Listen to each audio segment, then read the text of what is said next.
என்ன மிஸ்டர் சீமான் சாபம்லாம் விடுறீங்க?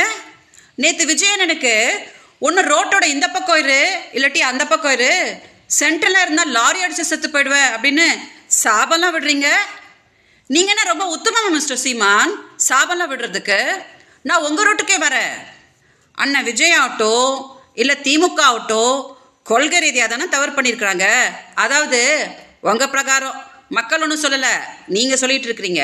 ஸோ கொள்கை ரீதியாக தவறு பண்ணுறவங்களே லாரி அடித்து சாவாங்க அப்படின்னா எங்களை மாதிரி பெண்களோட வாழ்க்கையை சீரழித்து எங்களை நடுரோட்டில் விட்டீங்களே, நீங்கள் எதை அடித்து சாக மாட்டீங்க மிஸ்டர் சீமான்?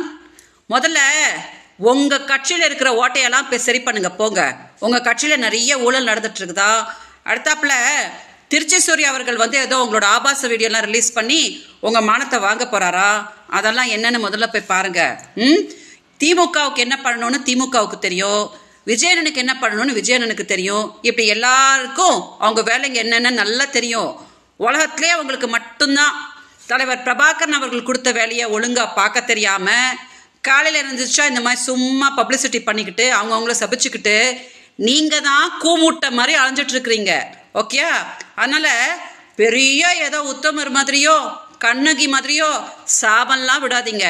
24 மணி நேரம் பெங்களூரில் நான் தான் உங்களுக்கு சாபம் கொடுத்துட்ருக்குறேனே. அதனால கொள்கை ரீதியாக தவறு பண்ணவங்களே லாரி அடித்து சாவாங்கன்னா நீங்கள் தமிழ்நாடு மக்கள் செருப்பால் அடிச்சே ஒரு நாள் சாவீங்க. சரியா?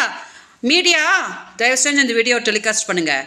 இதை நாம் தமிழ் கட்சியும் சீமானும் கண்டிப்பாக பார்க்கணும்.